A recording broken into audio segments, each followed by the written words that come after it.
और कि पूरी रात घर नहीं आए। मैंने फ़ोन करा तो फ़ोन उनका जा रहा स्विच ऑफ।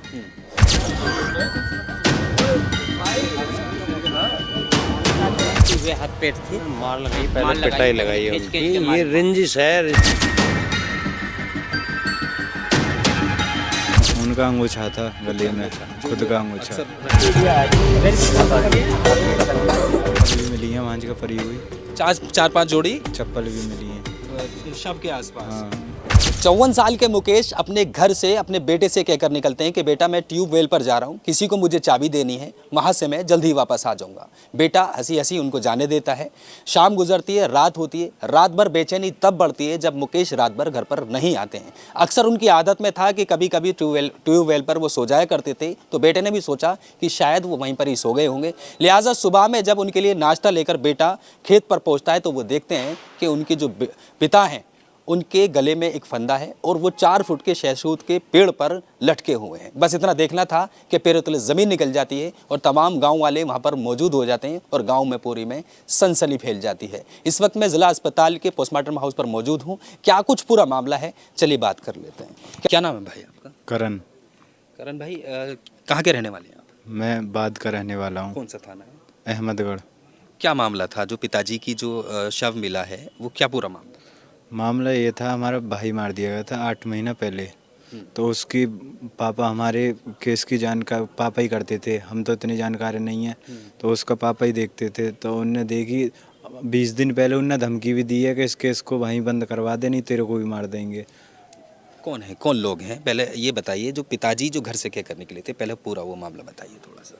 पिताजी घर से कह के लिख रहे हैं कि मैं चाबी देवे जा रहा हूँ, 10 मिनट में वापस आ जाऊँगा ठीक है। और रोटी बना के तैयार रखना मेरे लिए। तो वो लिख रहे हैं करीबन ऐसे 4 साढ़े 4 बजे के करीब घर से, और कि पूरी रात घर नहीं आए। मैंने फ़ोन करा तो फ़ोन उनका जा रहा स्विच ऑफ। फिर स्विच ऑफ जाने के बाद में मैंने फिर दूसरी बार करा। फिर मैंने कि ऐसा हो, मैंने कि सो गए हूँ, लेट है गए, सो गए हूँ। फिर उसके बाद में मैं सुबह को उनका नाश्ता लेके खेत पे गया हूँ, बीज खाद लेके। मैंने खेत बुब्बाना था मेरे लिए। और उसके बाद मैं जैसे जाके देखता हूँ तो वो एक कट्ठे के पेड़ के नीचे लटके हुए मिलते हैं मेरे लिए। और वहीं मैं होश गावड़े कर देता हूँ अपने। मेरे को ये नहीं दिखता कि क्या है क्या नहीं है वहाँ जगह। कितना ऊंचा वो पेड़ था जब आपने देखा? 4 फुट के करीब का बताया जा रहा है। 4 फुट से और कम का ही होगा वो। 4 फुट का ना हो। अच्छा। उसमें घेंटू नीचे लग रहे हैं, उससे मतलब सीधा पता चलता है कि फांसी तो लग नहीं सकती, मर्डर है सीधा। अच्छा। और उनके होंठ सूज रहे थे, पूरी टांग नीली पड़ रही थी। अच्छा। खून निकल रहे थे टांगों में से, मुंह में से खून निकल रहे थे। ये मान लो कि ऐसा लग रहा था कि बहुत बेरहमी थे, मारे गए हैं। मारा गया। गले में जो रस्सी थी, क्या चीज थी?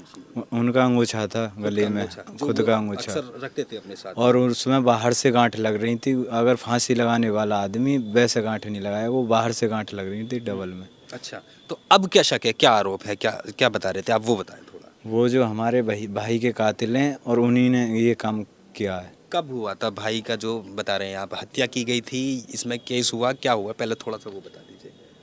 ये 8 महीना पहले का केस है। ये भाई से वैसे ही महचोदी हो गई थी। तो उसमें ये हमारे पापा को धमकी दे गए थे घर पे आके कि क्या कहते मैं आज दिन तो लेकर आओ, सामने होगी, उससे पहले तेरे लड़के को मार देंगे। अच्छा। तो उसके 2 घंटे बाद ही हमारा भाई टंकी के नीचे मार के गिर दिया और हल्ला ये काट दिया गया कि टंकी पे से कूद गया। जो पानी की अक्सर पानी की टंकी होती है, अच्छा। उसके नीचे बिल्कुल जस्ट नीचे पड़ा था। अगर टंकी पे से कूदता तो वो दूर जाके गिरता। फिर उसमें क्या हुआ? फिर उसमें केस हुआ, केस करा हमने तो हमारी 24 घंटे में तो उनने रिपोर्ट ली। उनने पैसा भर दिए 20 लाख रुपए पुलिस वालों को। दूसरे जो पार्टी बता रहे ना, एक का दीपक है और एक का अमरपाल है और एक का लीलू है और एक का लोकेश भारद्वाज है। अच्छा, इस पूरे मामले में, भाई वाले में, इनका नाम इसमें चारों का आया था जो आप बता? हाँ जी, चारों का आया था। कोर्ट में चल रहा है। फिर क्या हुआ? फिर उसमें इनने पैसा भर दिया, उसको केस को चलन नहीं न दे रहे। ये अब 20 दिन पहले धमकी दी है, इसको बंद कर दे, नहीं तेरे को भी मार देंगे। लगभग 8 महीने से पिताजी जो आपके मुकेश हैं वो इसकी पैरवी कर रहे थे पूरे केस की। हाँ, हाँ, पूरे और केस की इसी वही केस कर को लेकर धमकी दी गई कि आप इस केस को वापस ले लो, ये वरना मार देंगे। मार देंगे। अच्छा। फिर उस वक्त में आपने कोई ऐसा पुलिस को सूचना दी या एक्शन दिया कि धमकी मिली हमें? पुलिस को तो सूचना नहीं दी, हमारा कुआं बनाया था, कुआं लगवाया है हमने। अच्छा। तो हम उसमें घिरे हुए थे, तो पापा ये बोलने लगे ऐसा तो दुनिया की वे, ऐसा कुछ नहीं हो रहा। तो हमने इतनी जानकारी दिमाग पर जोर नहीं गिरा, तो ये मैटर पड़ गया। अच्छा, अब आपको आपका ये आरोप है कि ये जो पिताजी की जो शव मिला है ये भी हत्या की गई है। ये भी हत्या की गई जी, सीधी सीधी आ रही है। अगर घेंटुनते फांसी थोड़ी लग रही है, आदमी के घेंटू जमीन पर रखे हैं, सीधी सीधी बात है, मर्डर किया गया है। हाथ पैर सब टूटे हुए, हाथ पैर क्या? सब टूटे हुए हाथ पैर थे। मार लगाई, हाँ, पहले मार पिटाई लगाई है खींच उनकी। खींच के मार ये मार। रेंजिस है, रेंजिस करके उन्होंने इसका बदला।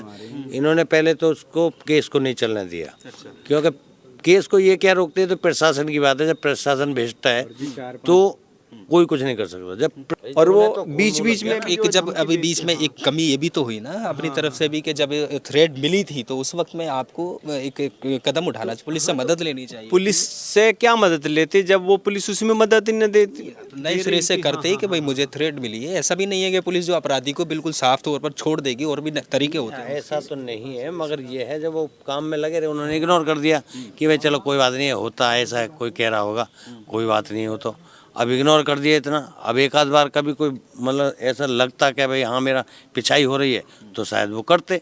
अब उन्होंने इग्नोर कर दिया कि चलो अरे कह रहा होगा कोई वैसे ही। चलिए खैर, सीधे सच्चे आदमी। अभी इन जोड़ी चप्पल भी मिली है वहाँ का परी हुई, चार पांच जोड़ी चप्पल भी मिली हैं। शव के आसपास। हाँ। अच्छा, खैर फिलहाल जो शव है उसको पुलिस ने कब्जे में लेकर पोस्टमार्टम के लिए भेज दिया। बुलंदशहर के ज़िला अस्पताल के जो पोस्टमार्टम हाउस में उस पर मौजूद हूँ। पोस्टमार्टम रिपोर्ट जब आएगी उसमें साफ हो जाएगा कि आखिर पूरा मामला क्या है। सहयोगी हमजा के साथ याह्या अली, खबर तहकीकात, बुलंदशहर।